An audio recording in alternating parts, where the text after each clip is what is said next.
The sacred contract of shadows, why you were chosen.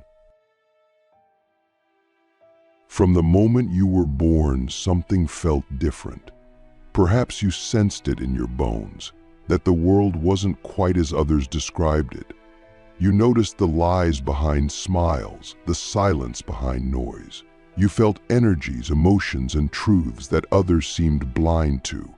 If you've spent years wondering why life has been heavier for you, why darkness has followed you like a shadow, I want you to consider something radical. It's not because you're cursed, but because you're called. The first deep sign that you attract darkness is that you were born with a heightened sensitivity to the invisible. Not just emotionally, but spiritually. You've always been able to feel what others couldn't name. That's not a flaw in your design, it's a feature. You are a spiritual radar, built to perceive pain, presence, and power. And while that sensitivity may have made your childhood confusing or lonely, it was preparing you for a higher path. The darkness didn't come to destroy you, it came to awaken you. The universe initiates its strongest souls not with comfort, but with contrast. A second sign, you've endured more spiritual tension than most people around you. Trauma, loss, betrayal, anxiety, depression, these may not be mere coincidences. These experiences are often misunderstood in the modern world, labeled as dysfunctions instead of initiations. But if you look at ancient traditions, you'll find a different story. Shamans, sages, healers, they were often those who were split open by suffering, then stitched back together with sacred wisdom. If you've felt like you've lived several lives within one, it's because your soul has been forged in fire. Darkness tests you not because you are weak, but because you are ready. Ready to remember who you are beneath the layers of conditioning. When the darkness rises, it's not asking you to run. It's asking you to respond. It's asking, will you choose your truth, even when it's hard? Will you choose your light, even when no one sees it?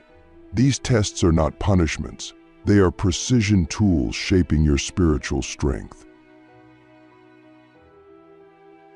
Another sign you attract darkness is that you are a mirror, an emotional and spiritual one.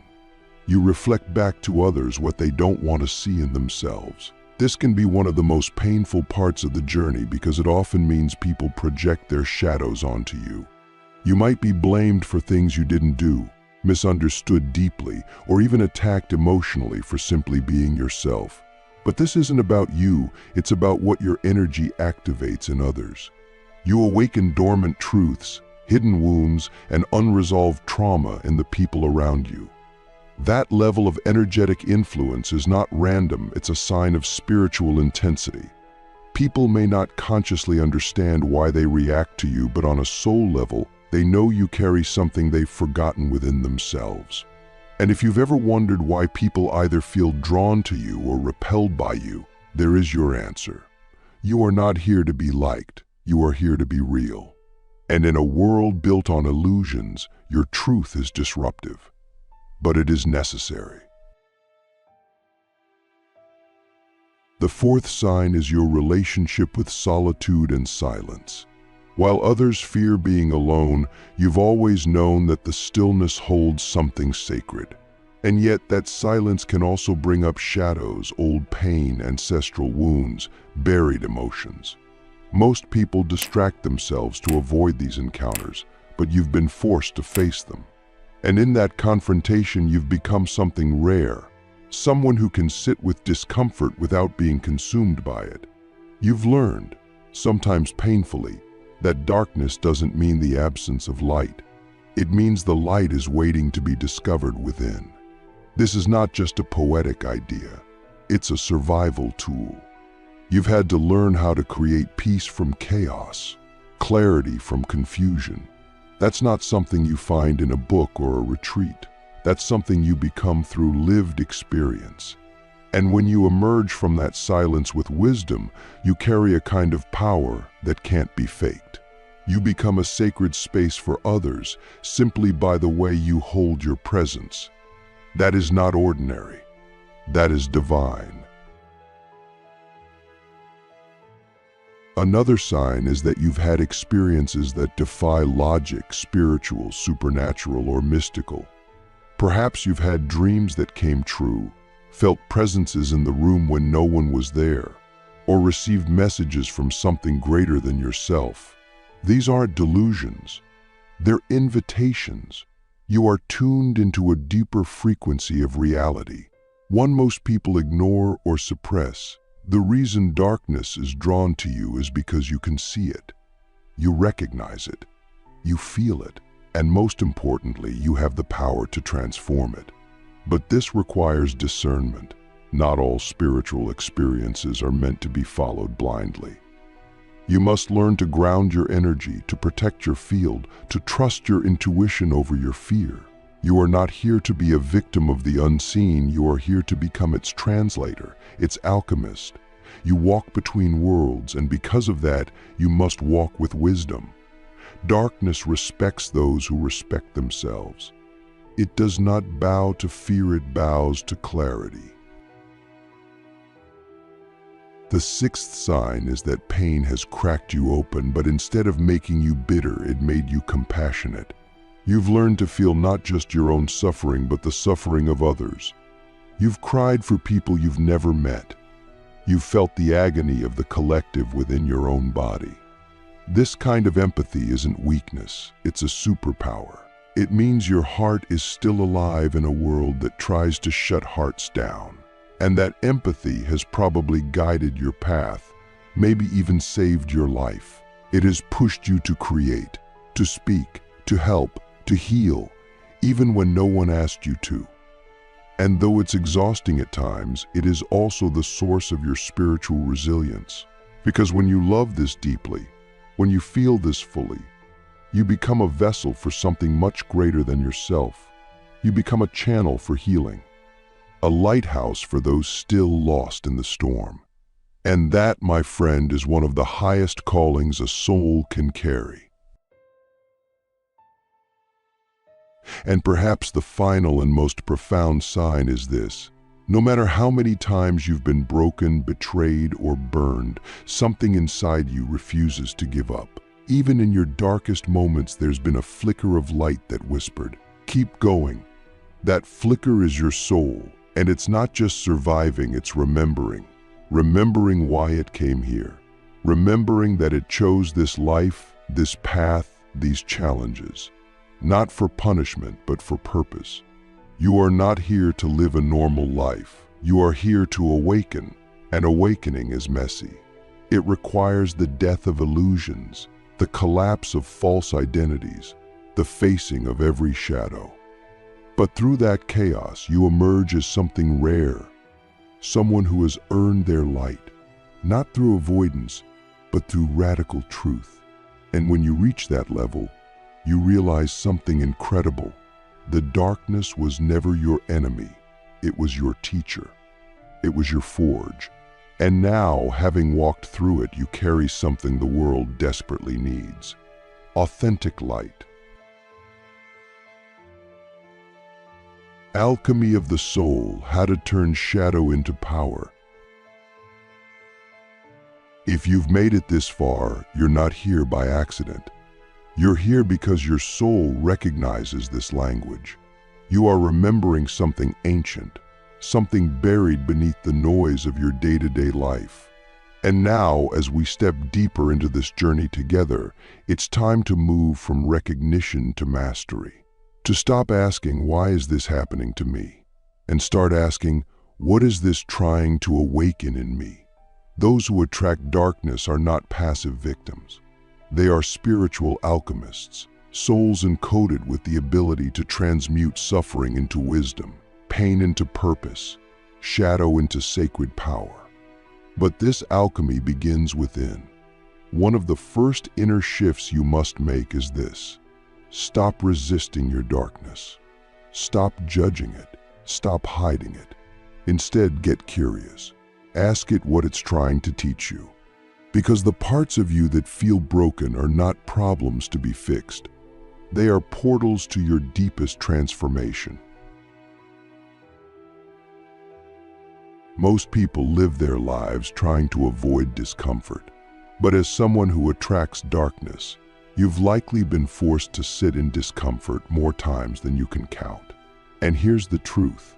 That discomfort was your training ground. Think of it like this. When a sword is forged, it must pass through fire. When a diamond is formed, it must endure unimaginable pressure. And when a soul is prepared for a great mission, it too must face the fire and the weight. The difference between those who are consumed by darkness and those who rise through it is not strength, it's surrender. Not the kind of surrender that gives up, but the kind that says, I will no longer run from what I feel. I will meet it. I will feel it completely. And in doing so, I will reclaim the parts of myself I've abandoned. Your pain is not separate from your power. It is your power once it is seen, honored, and integrated. Integration is the key. You see, darkness only has power over you when it remains unacknowledged. What you suppress becomes your prison, but what you face becomes your freedom. When you begin to integrate your shadow, those parts of you that feel unworthy, angry, ashamed, envious, afraid, you start to realize something profound. All of it exists for a reason. Every shadow holds a gift. Anger shows you where your boundaries were crossed. Grief shows you what you loved. Fear shows you where your soul is calling you to grow. These emotions are not enemies. They are messengers. But to receive their messages, you must sit with them without judgment. You must stop labeling your emotions as good or bad and start seeing them as sacred guides. And the moment you do that, you begin the alchemical process of turning poison into medicine. This is where your spiritual gift begins to bloom. As you integrate your wounds, you become someone who carries presence, real, grounded, healing presence. Not the kind that quotes positive affirmations and pretends everything is fine, but the kind that can walk into a room and hold space for other people's pain without flinching. Why? Because you've been there. You've walked through the fire. You've sat with your own nightmares and found light inside them. That kind of presence is rare in this world.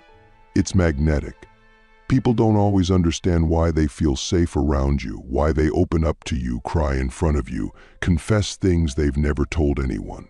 But on a soul level, they know. You've done the work. You've earned your light. And that light doesn't just shine. It transforms. But here's the deeper truth. Your gift isn't just about helping others.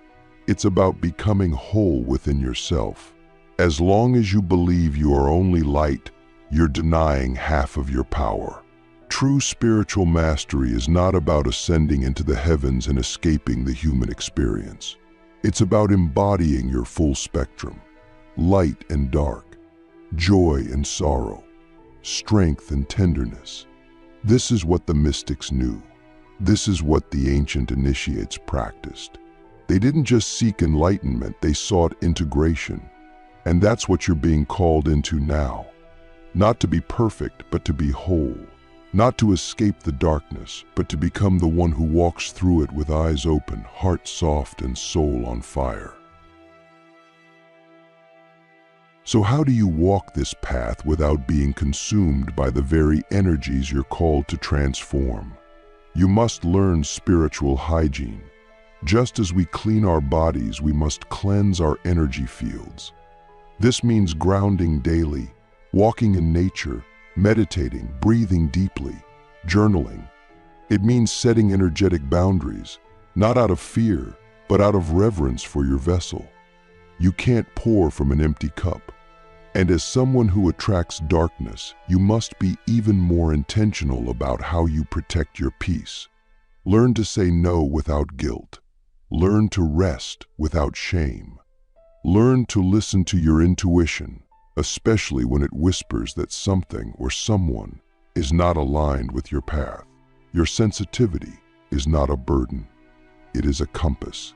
And when you learn to trust it, It will lead you exactly where you need to go. Let me ask you a question that may shift your entire perspective. What if the darkness you've been running from is the very thing that holds the missing piece of your soul? What if it's not the enemy, but the forgotten part of you that longs to come home? This is the paradox of the spiritual path. We think we're here to become something greater, but in truth, we are here to remember who we already are. And that remembering often begins in the shadows. When you stop trying to escape your pain, you begin to uncover your essence. And that essence is not fragile. It is not naive. It is not weak. It is ancient. It is powerful. It is pure awareness wrapped in human experience. And once you know this, once you feel this, you will never fear the darkness again. Because you will understand, you are the light. Not the kind that blinds or denies what's hard, but the kind that illuminates everything it touches, even the shadows. The final initiation, becoming the light that transforms the world. There comes a moment in every spiritual warrior's journey when they stop asking the darkness to leave and start asking it what it came to teach. This is the final initiation, not a moment of arrival, but a sacred turning point. If you've walked through pain, navigated your shadow, and begun the work of inner alchemy, then you've already crossed thresholds most souls never dare to approach. But now, something deeper calls. You are being invited not just to heal, but to embody. Not just to survive, but to serve. You're not here to be defined by what you've been through. You're here to become a living embodiment of what's possible after the storm. This is where your journey becomes a gift to the world, not because you're trying to save it, but because your being becomes a lighthouse for others who are lost in their own inner night. True spiritual power is not loud. It doesn't need to announce itself. It doesn't seek followers or applause. It simply is. It radiates in silence, in presence, in the way you hold yourself with grace, even when chaos surrounds you. This is the light you carry now, not the naive light of someone who has never seen darkness, but the seasoned, earned, initiated light of someone who has walked through hell and returned softer, not harder, kinder, not colder, wiser, not bitter. That's not common energy. That's sacred energy. And the world feels it, whether they can name it or not. Your aura speaks before you do. Your energy leaves an imprint. Why? Because you are no longer just a person, you are a frequency, a vibration of truth. And in a world drowning in illusion, that truth is revolutionary. But becoming this doesn't mean you'll never face darkness again. In fact, the more light you carry, the more shadows you will illuminate, not only in others but within yourself. That's the paradox of awakening. It doesn't make life easier, it makes life clearer. You see through the games, you feel the undercurrents, you recognize the wounds behind people's words. And sometimes that awareness feels heavy. But here's the gift. You no longer get lost in it. You observe, you witness, you respond, rather than react. That is mastery. You stop trying to change people who aren't ready. You stop trying to fix what isn't yours. You learn to sit in the center of your own being, grounded and whole. And from that place, you become a mirror of what's possible, not by force, but by example. And this is where your greatest gift reveals itself, embodied light, not borrowed from books or borrowed from teachers, but born of your own descent and return. You've walked through your fears. You've sat with your sorrow. You've made peace with your shadow. And now your light is not a mask, it's your truth. People will feel it in your presence. Your words will carry resonance. Your silence will carry weight. You won't need to prove your worth. You'll simply be it. The healer who has healed themselves. The guide who has first walked the path. The warrior who no longer fights because they've become the field in which battles dissolve. This is the highest level of spiritual service, not doing more, but being more. Not fixing the world, but becoming so fully aligned that the world begins to shift around you. But don't mistake all of this as a destination. This isn't the end of your journey. It's the beginning of a deeper, more sacred one. Because once you embody your light, life will begin to call you into greater expression. You'll feel nudges to speak, to create, to guide, to love in ways you've never allowed yourself to before. Your purpose will no longer be a mystery. It will be a natural extension of who you are. You won't need to force it. You'll simply follow the energy. And this is how darkness becomes your greatest teacher. It stripped away your illusions. It burned away your false identities. It carved space in your soul for something real to emerge. Without the darkness, you would still be asleep. And now, because of it, you are awake. You are becoming a living bridge between heaven and earth. So what do you do now with all this awareness? You continue the practice. You stay humble. You keep your ego in check. You continue to cleanse, to ground, to pray, to remember. You surround yourself with people who see the real you, not just your light, but your depth. You protect your energy like the sacred flame it is. You stop giving your time to what drains you, and you start investing it in what feeds your soul. You walk away from anything that asks you to dim your light to fit in. And most importantly, you listen deeply, patiently to the voice within. Because that voice is your compass now, and it will never lead you astray. Let me ask you one final question before we close this chapter. What would your life look like if you stopped fearing your darkness and started honoring it? Not as an enemy, but as an ancient ally. What if everything you've been through was not a detour, but a holy design? What if your pain was not a punishment, but a preparation? What if your sensitivity, your scars, your rage, your grief, what if they were all sacred ingredients in your soul's initiation? Would you still see yourself as broken, or would you finally begin to see yourself as chosen? Because you are. You always have been. And now, it's time to live like it. This is your invitation. Not to walk a perfect path, but to walk a true one.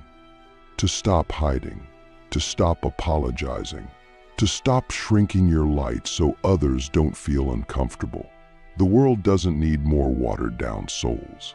It needs you, fully awakened, fully embodied, fully here. And the darkness, it was never here to destroy you. It was here to reveal you.